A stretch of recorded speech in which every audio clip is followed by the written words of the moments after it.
신앙의 왜곡이 생각보다 심합니다.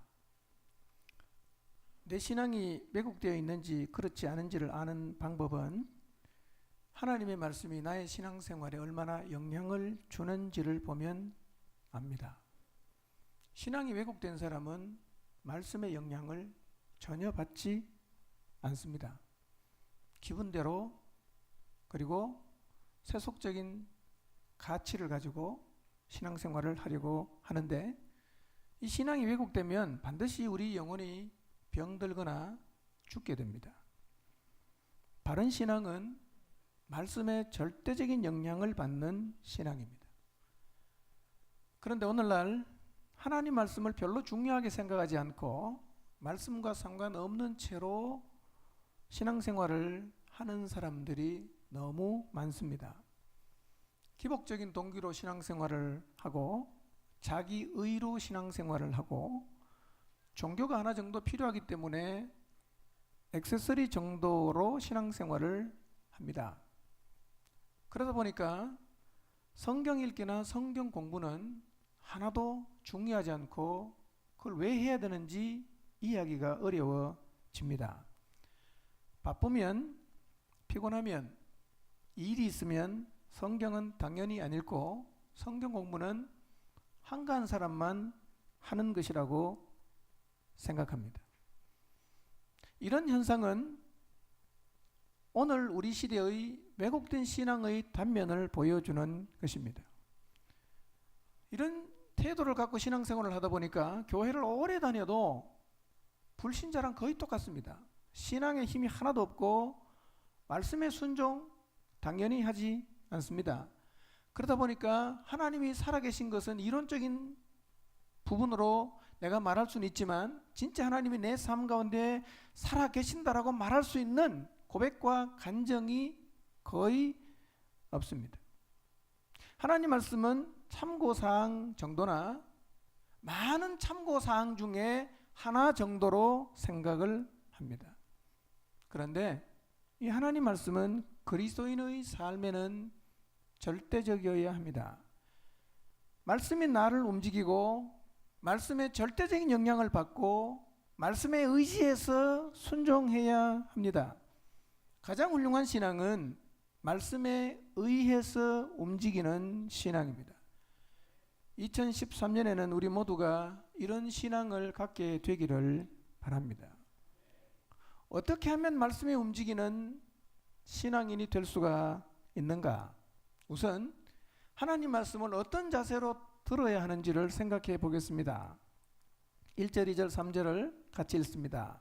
시작.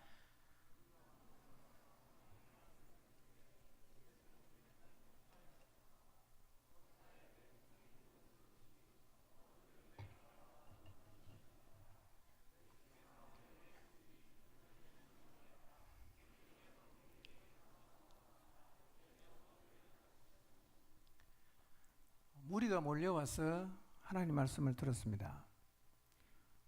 예수님은 찾아온 무리들에게 말씀을 가르치기 위해서 배까지 빌려서 배를 타고 모여든 무리들에게 하나님 말씀을 가르쳤습니다. 예수님은 믿음이라는 것이 들음에서 생긴다는 것을 아시기 때문에 사람들이 하나님 말씀을 들을 수 있도록 모이면 부지런히 가르치셨습니다. 이날도 무리들이 하나님의 말씀을 들었습니다. 복음서를 읽어보면 무리들이 예수님 앞에 나온 이야기들이 많이 나옵니다. 예수님이 어느 지역이든 가시면 소문이 퍼집니다. 그리고 많은 사람들이 예수님에게 몰려 나오는데 성경에서 단순하게 무리라고 표현했을 때는 대개 숫자가 5,000명 이상일 것으로 추정을 합니다. 그러니까 예수님께서 가버나움, 베세다, 고라신, 디베랴, 나사렛, 나인, 베다니, 나사렛, 여리고, 예루살렘, 벳박에 여러 지역에서 무리들에게 복음을 전했으니까 적어도 이 예수님의 말씀을 들었던 사람이 얼마나 많았을지는 짐작할 수 있습니다. 이렇게 많은 사람들이 예수님이 전해주시는 말씀을 들었습니다. 예수님이 전하는 말씀을 직접 들었어요. 그런데 그 예수님 말씀을 들은 수많은 사람 가운데 예수님께서 부활하시고 성천하신 다음에 마가의 다락방에 와서 주님의 약속을 기다린 사람의 숫자는 겨우 120명밖에 안 됐습니다. 그렇게 많은 사람이 들었어요.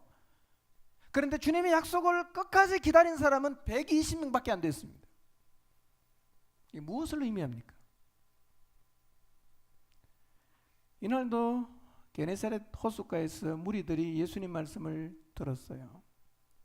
그런데 이 주님 말씀을 듣고 주님을 제대로 만난 사람은 뒤에 가서 읽어보면 서너밖에 안 돼요. 몇 명을 제외한 나머지 사람들은 다 예수님 말씀을 들었어요. 그리고 끝입니다. 그런데 오늘날 이런 사람들이 많습니다. 수년을 교회에 옵니다. 매주마다 말씀을 듣습니다. 아무런 일도 일어나지 않아요. 그냥 들었어요. 1년 12달 52절을 한 번도 빠짐없이 교회를 나옵니다. 그래서 자기가 굉장히 신실한 그리스도인으로 생각합니다. 주일 낮예배 한 번도 안 빠져먹은 것에 대해서 굉장한 자부심을 갖습니다. 그렇게 교회를 다니다 보니까 들은 게 많으니까 지식도 많아요. 물으면 그냥 좔좔좔 나옵니다. 그런데 한 번도 이 하나님 말씀이 나의 모든 것을 걸고 따를 말씀으로 다가온 적은 없어요. 말씀을 듣다가 가슴이 뛰고 흥분이 된 적도 없고 그 말씀 앞에 내가 무릎을 탁 꿇고 하나님 앞에 항복해 본 적도 없어요. 그냥 들었어요. 그게 다예요. 오늘 여러분은 하나님 말씀을 어떻게 듣고 계십니까? 어떤 태도로, 어떤 마음으로 하나님을 듣고 계십니까? 어떤 사람은 도덕적인 교훈으로 듣습니다. 어떤 사람은 강요에 의해서 혹은 내가 대대로 교회를 다니는 사람이니까 교회 안 나오면 불안해갖고 교회를 나왔는데 관심이 하나도 없어요. 앉으면 좋습니다.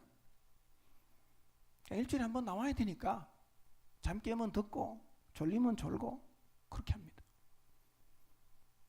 예배에 나오면서 하나님이 내게 뭐라고 말씀하시는지 들어야겠다는 간절함과 사모하는 마음으로 순종하겠다는 마음으로 말씀을 듣질 않아요. 그러니까 듣고 땡입니다. 10년 다녀도 아무 일도 안 일어납니다. 누가 그랬습니까? 무리들이 그랬습니다. 오늘날 이 무리 같은 교인들이 교회 안에 너무 많아요. 아무 일도 일어나지 않습니다. 말씀을 들었어요? 어땠습니까? 뭘 어때요? 그냥 들었어요. 이게 다입니다. 혹시 그것이 여러분의 모습은 아닌가요?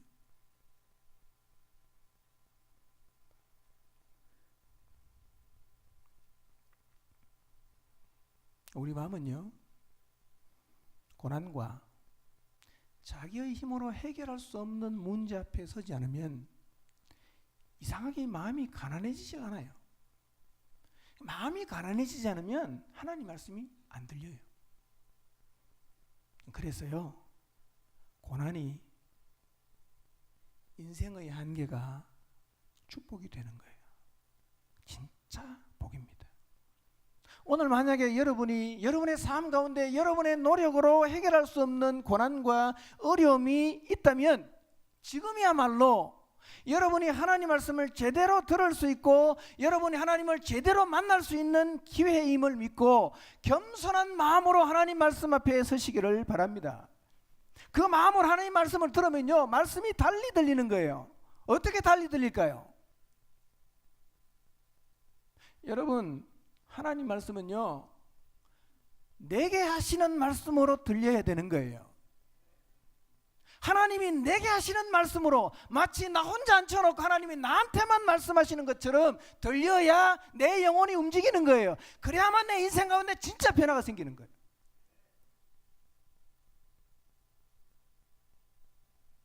4절을 봅시다. 4절 읽습니다. 시작.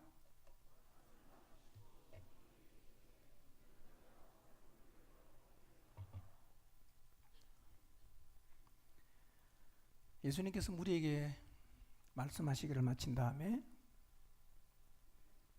시몬에게 개인적으로 말씀하십니다. 뭐라고 말씀하십니까?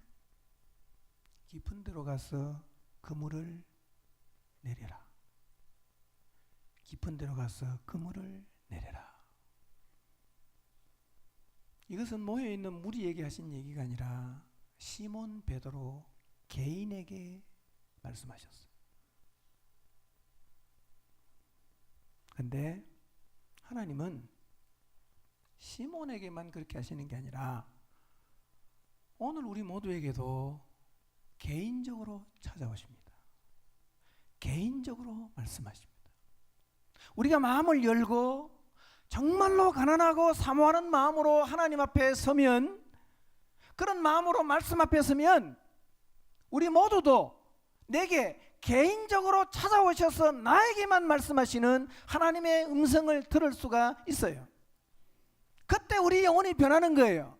그때 우리가 진짜 신앙생활 같은 신앙생활이 가능해지고, 그때 하나님 말씀이 내 삶에 진짜 영향을 주는 거예요.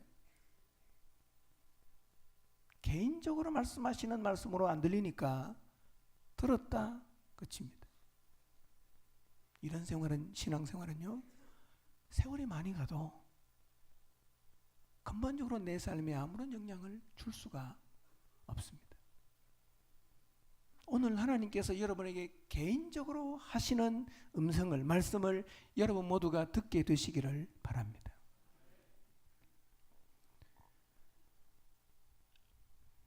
하나님은요, 저에게도 여러분에게도 개인적으로 말씀하십니다. 최근에 하나님께서 여러분에게 개인적으로 말씀하신 적이 있었나요?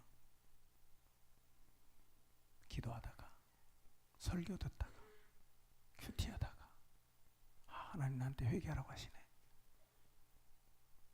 하나님께서 나에게 저 사람을 용서하라고 하시네.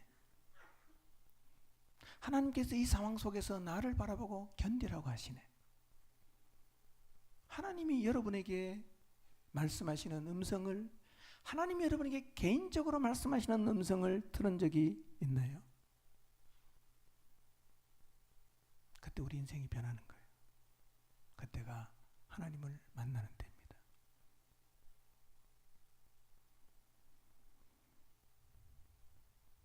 부자 청년에게 예수님께서 개인적으로 말씀하십니다. 내게 있는 것을 팔아 가난한 자들에게 줘라.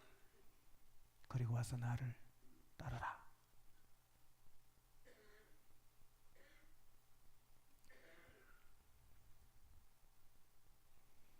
오늘 이 시간에도 정말 여러분이 하나님께서 내게 개인적으로 말씀해 주시기를 사모하는 마음으로 말씀 앞에 서시기를 바랍니다. 그리고 우리 모두에게 하시는 말씀뿐 아니라 여러분에게 개인적으로 여러분을 꼭 집어서 여러분에게 말씀하시는 주의 음성을 여러분 모두가 들으시기를 바랍니다. 그리고 그 말씀하심 앞에 우리가 보여야 하는 태도는 이런 거예요. 5절을 읽습니다. 5절 읽겠습니다. 시작. 시몬이 대답하여 이르되 선생님, 우리들이 밤이 새도록 수고하였으되 잡은 것이 없지만은 말씀에 의지하여 내가 그물을 내리리이다. 네. 예수님께서 시몬에게 말씀하시는데요, 깊은 데로 가서 그물을 내리라고 하셨어요. 근데 적어도 이 얘기가 시몬에게는 굉장히 크게 들렸을 거예요. 왜냐하면 지난밤에 시몬이 경험한 바가 있잖아요. 시몬은 갈릴리 호숫가에서 잔뼈가 굵은 어부이고 그 많은 경험을 가지고 어제 밤새도록 수고를 했지만 고기 못 잡았습니다. 포기했습니다. 그물까지 다 씻었어요. 그런데 주님께서 깊은 데 가서 그물을 내리라고 하는 거예요. 순간적으로 갈등을 했을지 모르겠습니다. 이거 정말 던져야 되나? 아니야, 이거 말이 안 되는 얘기야. 베드로가 어부였기 때문에, 갈릴리 호숫가에서 고기 잡아먹고 살던 사람이었기 때문에 이 예수님 말씀에 순종하는 게 더 어려웠을 거예요. 그런데 갈등하면서 시몬의 마음에 이런 생각이 듭니다. 아니, 그렇지만 주님 말씀하시는데 한번 던져볼까? 잠깐 갈등은 했지만 시몬은 모든 것을 뒤로 하고 이유는 딱 하나입니다. 이거예요. 말씀에 의지해서 그물을 던져버렸습니다.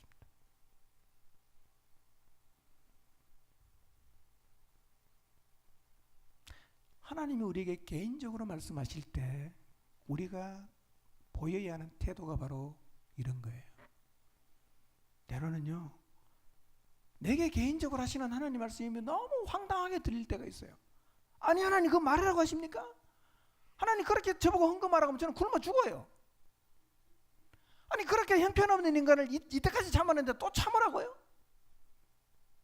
하나님은 내 입장 안 돼봐서 그렇게 쉽게 말할지 몰라도요, 난 그렇게 못합니다 라고 하나님 앞에 항변하고 싶은 얘기가 하나님 말씀을 들을 때 우리 안에 충분히 생겨날 수가 있습니다. 그때 우리가 보여야 하는 태도가 뭡니까? 하나님이 여러분에게 개인적으로 말씀하신 그 말씀에 의지해서 해보는 거예요. 말씀에 의지해서 그물 던졌습니다. 이럴 때 우리의 삶 가운데 하나님의 역사를 경험하게 되는 거예요. 여러분 혹시 남편의 구원을 위해서 기도하고 있습니까? 기도 참 많이 했어요. 내가 할 수 있는 모든 노력을 다 했습니다. 근데 여전히 남편은 요지부동입니다. 이제 내가 생각할 때는 하나님의 능력이 없이는 도저히 안 될 것 같아요. 기도합니다. 근데 하나님이 나보고 이렇게 말씀하시는 거야. 야, 너 더 인내하고 더 순종해라. 내가 들어보니까요, 우리 남편은 내가 더 인내하고 내가 더 순종해 준다고 하나님께로 돌아올 사람 같지는 않아. 하나님 말씀이 별로 마음에 와닿지 않습니다. 근데 그럼에도 불구하고 우리는 하나님의 말씀에 의지해서 다시 해야 됩니다. 그때 하나님을 경험하게 되는 거예요. 지금 여러분이 놓여있는 상황이 어떻습니까? 어떤 환경에 여러분 지금 살아가고 계십니까?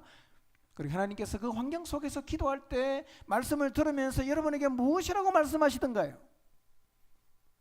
하나님 말씀이 지금 여러분의 삶에서 혹시 묵살되고 있습니까? 되고 있지 않습니까? 실제로 많은 사람들이 주의 음성을 듣고 묵살합니다. 부자 청년에게 예수님께서 네 재산을 팔아서 가난한들에게 나눠주고 그리고 와서 나를 쫓아라, 주님이 개인적으로 말씀했습니다. 그런데 이 부자 청년은 근심하다가 자기 길로 가버렸습니다. 주님 말씀을 개인적으로 들은 사람들의 대부분은 순종했습니다. 그런데 가끔씩은 주님의 말씀을 개인적으로 듣고도 불순종한 사람들이 있었습니다.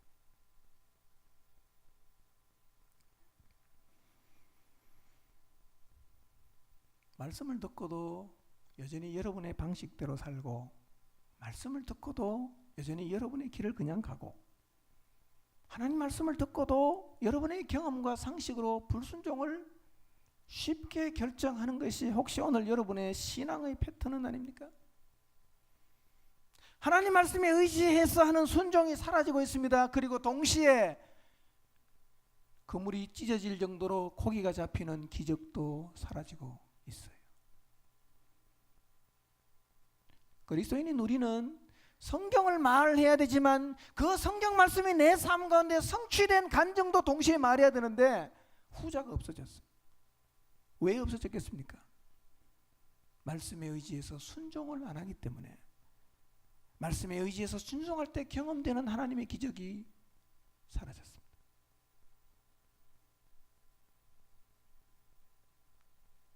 교회가 죽어가는 거예요.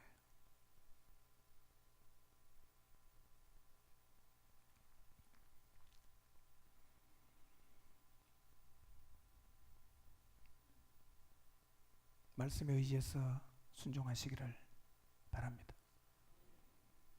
말이 안 된다고요? 아니, 그런 얘기 하지 마세요. 하나님은 다 알아요. 다 아십니다. 여러분이 얼마나 수고했는지, 여러분이 얼마나 노력했는지 하나님 다 압니다. 그럼에도 불구하고 하나님이 하라고 하면 나는 이해는 할 수 없지만 말씀에 의지해서 하겠습니다라고 순종할 때 그물이 찢어지는, 그렇게 고기가 많이 잡히는 하나님의 역사가 여러분의 삶 가운데서도 경험이 될 것입니다. 베드로가 던졌습니다. 어떤 일이 벌어졌어요? 6절을 보겠습니다. 6절 읽습니다. 6절 시작. 그렇게 하니 고기를 잡은 것이 심이 많아 그물이 찢어지는지라. 누가 제일 많이 놀랐겠어요? 누가? 무리들도 놀랐겠지만 진짜 놀란 사람은 어부였던 베드로입니다. 아니, 세상에 이런 일이 어떻게 가능하냐 이거예요. 어제 저녁에 내가 그렇게 고기 있을 만한데 샅샅이 뒤져가면서 그물을 던졌을 때 한 마리도 못 잡았는데 이 대낮에 고기가 놀지 않는 이 대낮에 도대체 저 많은 고기가 어디서 나왔단 말인가? 이건 진짜 말이 안 되는 얘기다.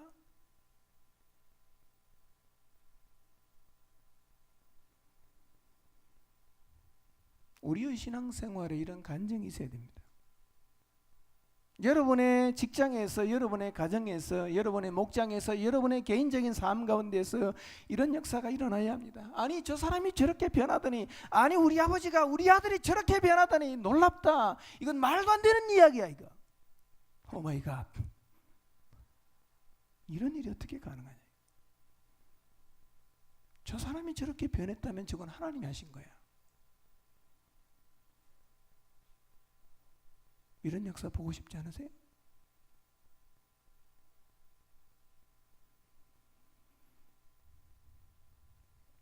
여러분이 일하고 있는 직장에서, 가정에서,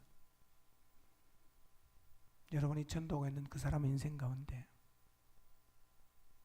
순종을 통해서 하나님의 이 놀라운 역사를 여러분 모두가 보게 되시기를 바랍니다.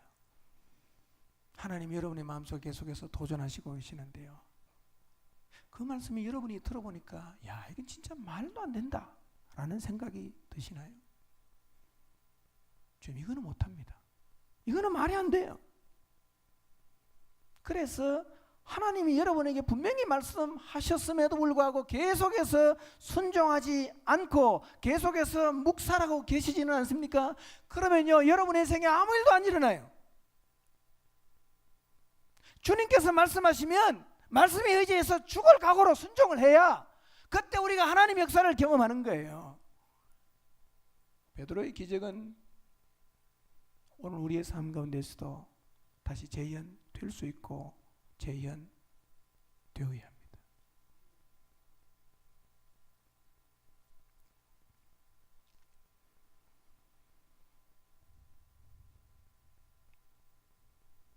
(7절) 9절을 봅니다. 7절 9절 읽습니다. 시작. 이에 다른 배에 있는 동무들에게 손짓하여 와서 도와달라 하니 그들이 와서 2배 채움에 잠기게 되었더라. 이는 자기 및 자기와 함께 있는 모든 사람이 고기 잡힌 것으로 말미암아 놀라고. 베드로가 순종했을 때 고기가 많이 잡힌 게 문제가 아니라 구원의 역사가 일어났어요. 이거를 보고 동무들이 다 놀랐습니다. 어부들은 당연히 놀라죠. 이런 엄청난 일이 어떻게 가능한가? 설명할 수 없는 일이었어요. 자기 눈앞에 벌어진 거예요.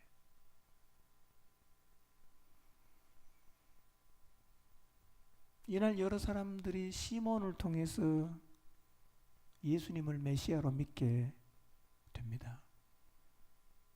요셉의 아들이나 유대 랍비가 아니라 이분이 메시아구나. 그래서 메시아로 믿는 놀라운 역사가 이날 이 자리에서 일어났습니다. 전도하고 싶죠? 열심히 복음 전해도 안 믿고 어떻게 하면 좋을지 모르겠다. 제가 말씀 못하가요. 우리 안에 이런 역사가 일어나면 내 가까이서 나를 지켜보는 사람이 다 놀라고 나를 통해서 하나님을, 예수님을 보게 되는 역사가 일어날 것입니다. 고기 잡히는 하나님 역사를 보고 주변에 있는 많은 동료들이 깜짝 놀랐던 것처럼 여러분이 말씀에 의지하여 순종해서 하나님이 드러내시는 역사를 통해서 여러분의 가족이 놀라고 직장 동료가 깜짝 놀라는 역사들이 2013년 한 해 여러분의 삶 가운데서 일어나게 되시기를 바랍니다. 오늘날 세상이 교회를 보고 놀라야 하는 것은 바로 이런 것 때문에 놀라야 됩니다. 그런데 안타깝게도 오늘날 세상이 교회를 보고 놀라는 것은 이런 걸 보고 놀라는 게 아니라 교회의 약함과 타락을 보고 놀라요. 교회가 어떻게 저럴 수 있냐? 아니, 예수님 믿는 사람이 겨우 저 정도야? 나는 뭘 보여줬을까요? 너 걸 보기 싫어서 교회만 나오겠다. 되게 부끄러운 얘기입니다.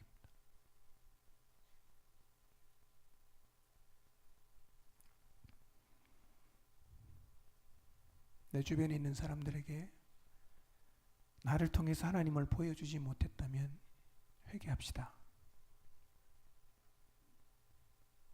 나를 통해서 나타나는 하나님의 역사 때문에 내 주변에 있는 사람을 한 번도 놀라게 한 적이 없다면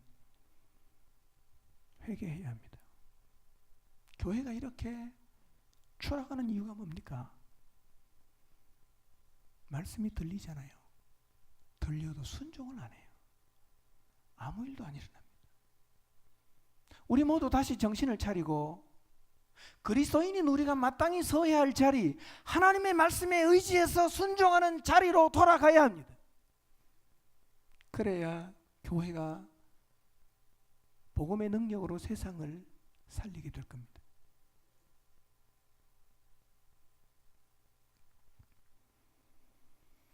(10절을) 보면 시몬의 동업자인 야고보와 요한도 놀랐다고 말씀합니다. 가장 많은 공감을 한 사람은 동료들이겠죠. 같이 고기 잡는 어부들. 어부 입장에서는 지금 벌어지고 있는 이 일이 어떤 의미인지를 다른 사람들보다 훨씬 더 의미 있게 알아차릴 수가 있어요. 예사로운 일이 아니거든요. 내 삶 가운데서 하나님의 역사가 나타나면 내 주변에 있는 직장 동료나 가족들, 친자들이 깜짝 놀라서 하나님을 보게 될 것입니다. 여러분의 인생 가운데 이런 놀라운 역사들이 일어나게 되기를 바랍니다. 우리가 우리의 경험과 상식을 내려놓고 하나님 말씀에 의지해서 순종할 때 이 놀라운 역사가 2000년 전에 한번 나타나고 끝나는 게 아니라 오늘 우리 시대에도 분명히 다시 재현될 것입니다. 2013년도에 여러분의 삶 가운데서 이런 역사가 나타나기를 소원하시기를 바랍니다. 그리고 이런 역사를 통해서 사람들이 죽게 나오는 이런 하나님의 역사를 기대하십시다.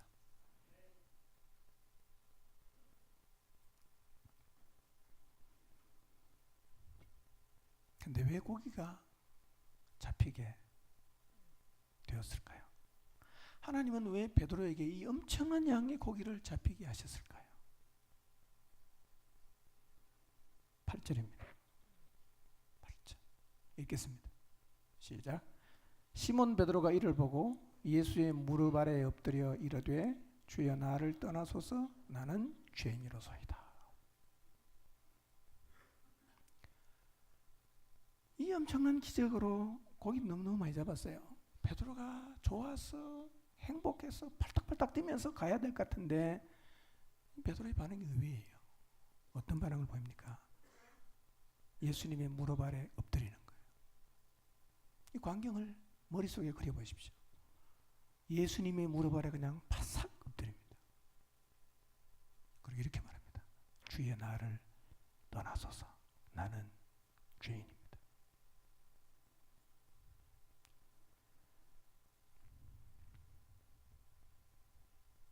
하나님 만난 거예요.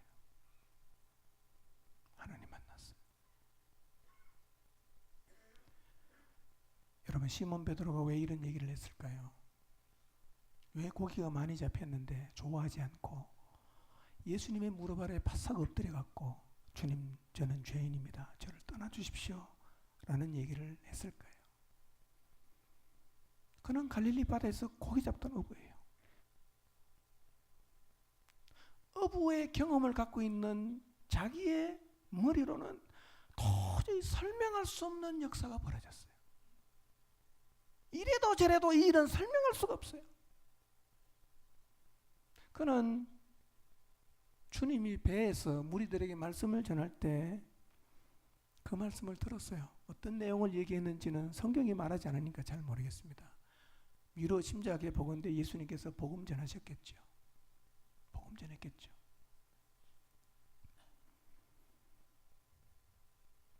근데 자기의 상식으로 이해가 안 되는 말씀에 순종했을 때 그물이 찢어질 정도로 고기가 잡히는 말도 안 되는 일이 경험되면서 드디어 시몬이 깨닫습니다. 아, 이분이 메시아구나.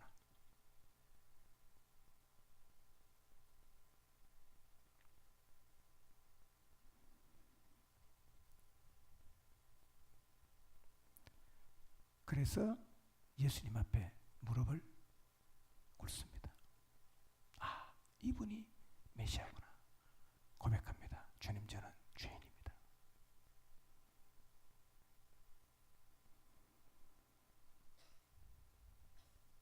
여러분, 예수님 앞에서 이런 경험해 보신 적 있습니까?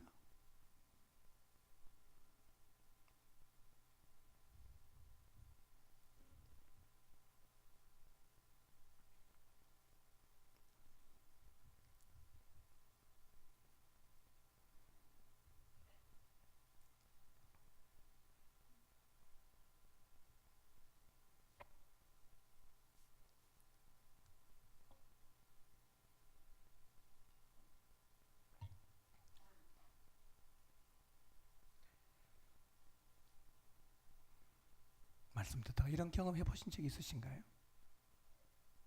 예수님의 세계 4대 성인 중에 한 분이 아니라 그분이 하나님이시고 나의 구원자라는 놀라운 사실을 깨닫고 내가 지금까지 인생을 살면서 그분을 몰라보고 그분을 무시하며 살았던 자기 자신의 죄를 보고 주님, 저는 죄인입니다. 저를 구원해 주십시오 라고 그분의 크심 앞에 무릎을 꿇어 보신 적이 있으신가요?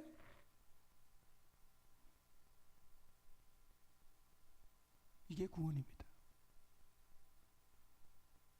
교리를 이해하는 게 구원이 아니고 그분이 누군지를 깨닫고 그분 앞에 무릎을 꿇는 거예요. 자기가 죄인임을 고백하는 거예요. 이런 경험 해보신 적 있나요? 말씀을 듣다가 그분이 하나님이심을 직시하고 깨닫고 그분 앞에 무릎을 꿇어 보신 적 있나요?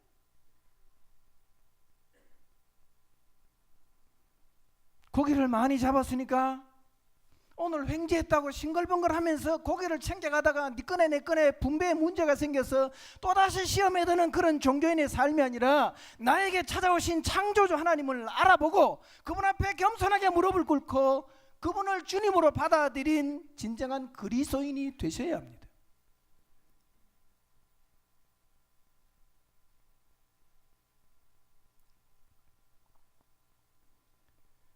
이 놀라운 기적으로 먼저 시몬이 구원을 받았습니다.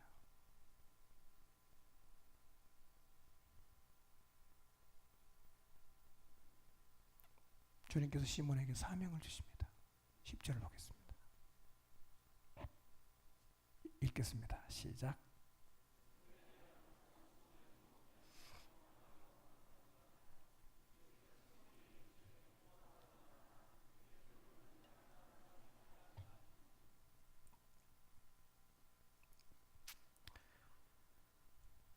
주님 우리를 구원하시는 것은요, 사명의 자리로 부르시기 위함입니다.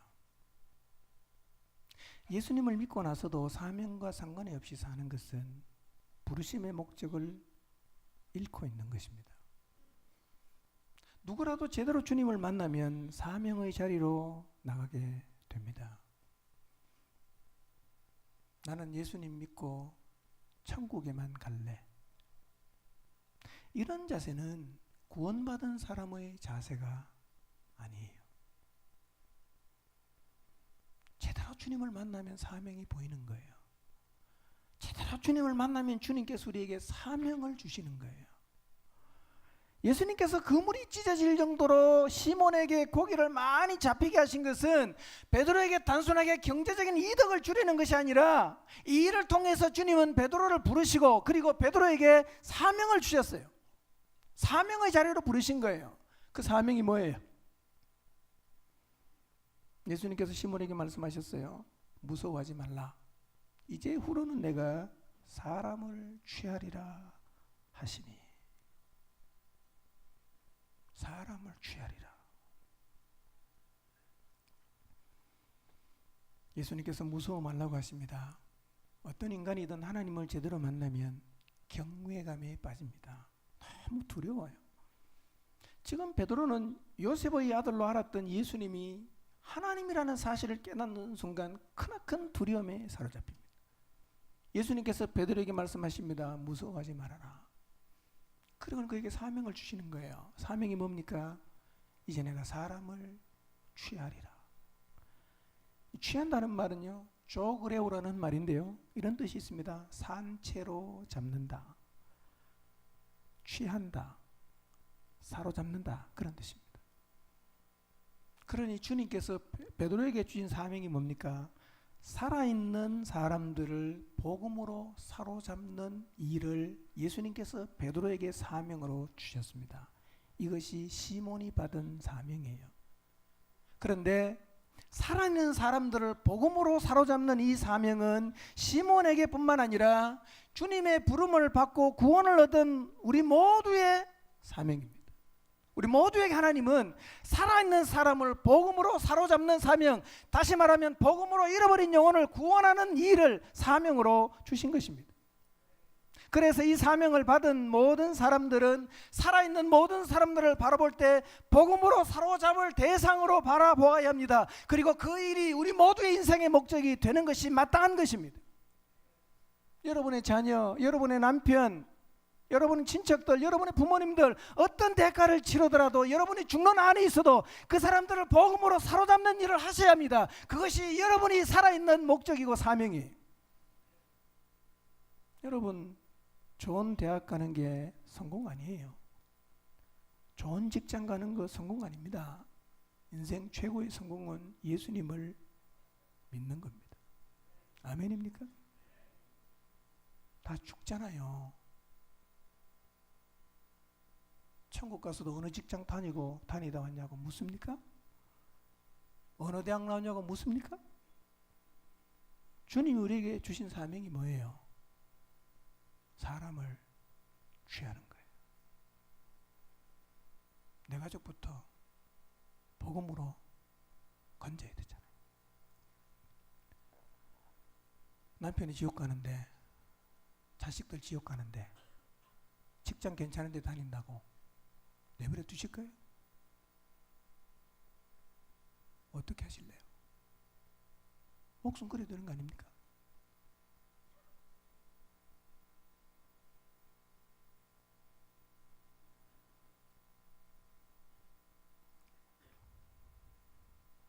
예수님 만나고 시몬의 인생이 바뀌었어요. 고기 잡는 인생에서 사람 낚는 인생으로 시몬의 인생이 바뀌었습니다. 우리 인생도 그렇게 바뀌어야 합니다. 여러분 모두의 인생도 그렇게 바뀌게 되시기를 바랍니다. 주님 만나고 나서, 사명을 받고 나서 이 사람들이 어떻게 하는지 보세요. 11절입니다. 읽겠습니다. 시작. 그들이 베드로를 육지에 대고 모든 것을 버려두고 예수를 따르니라. 너무나 분명하게 메시아이신 예수님을 만났어요. 그분 앞에 완전히 무릎 아래 엎드렸습니다. 자기가 죄인인 걸 봤어요. 그리고 주님으로부터 사명을 받았습니다. 그 다음에 베드로가 어떻게 합니까? 모든 것을 버리고 예수를 따르니라. 이것이 여러분의 이야기가 되시기를 바랍니다. 세상에 인생 걸고 잡을 만한 게 없잖아요.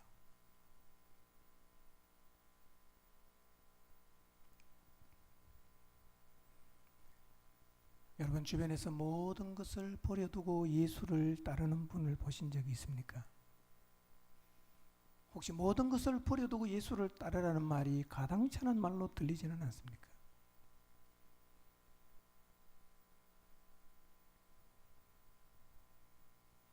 어떻게 하면 우리도 시몬처럼 모든 것을 버려두고 예수님을 따를 수가 있을까요?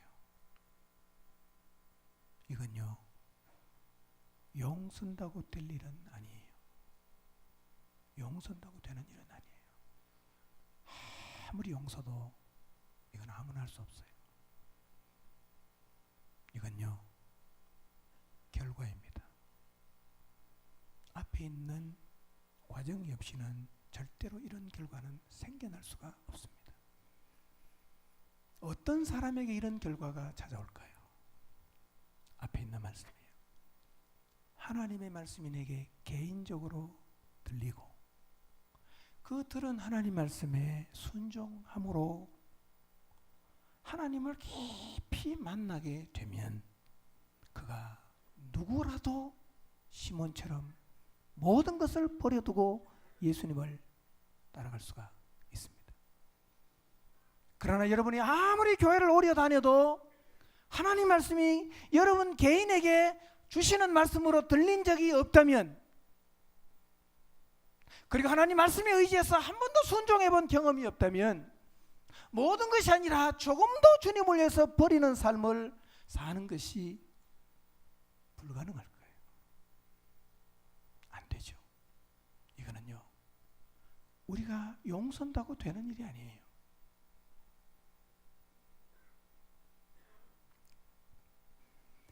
여러분, 하나님 말씀이 우리에게 개인적으로 들린다는 것이, 하나님이 내게 개인적으로 말씀하실 때 내 모든 경험과 생각을 내려놓고 오직 그 말씀에 의지하여 순종한다는 것이 이렇게나 중요한 거예요. 이 사람의 영혼이 울림을 경험하고, 이 사람이 하나님의 역사를 경험하고, 이 사람이 하나님 앞에 무릎 꿇고 항복하게 되는 피조물이 마땅히 창조주이신 하나님 앞에 보여드려야 되는 은혜를 경험하게 된단 말이에요. 이것이 가능해지면 우리도 시몬처럼 모든 것을 버려두고 예수님을 따르는 일이 가능해집니다.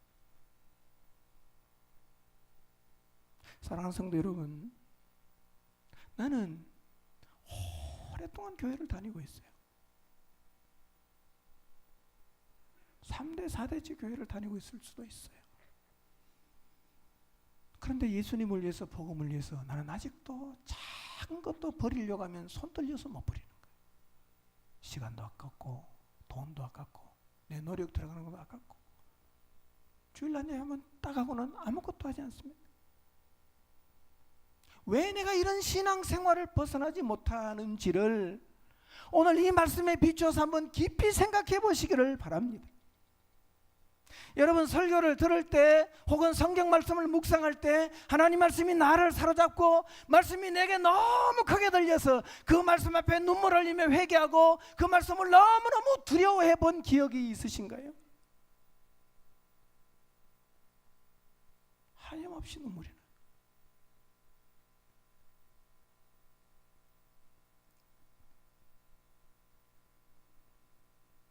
하나님 말씀을 수없이 많이 들어도 그냥 들은 거예요. 그리고는 아무 생각 없이 내 방식대로 인생을 살았는데 어느 순간 말씀이 내 안에서 막 살아 움직입니다. 그리고 나를 강하게 이끌어요.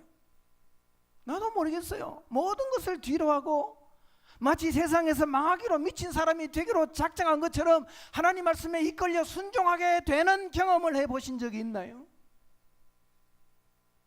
없다면 이런 일이 내 삶에서 경험되기를 사모하십시오.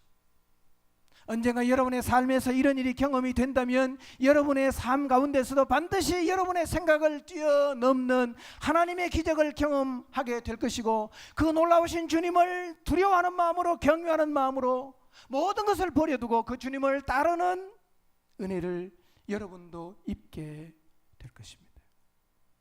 2013년에 이런 놀라운 은혜가 여러분 모두의 삶 가운데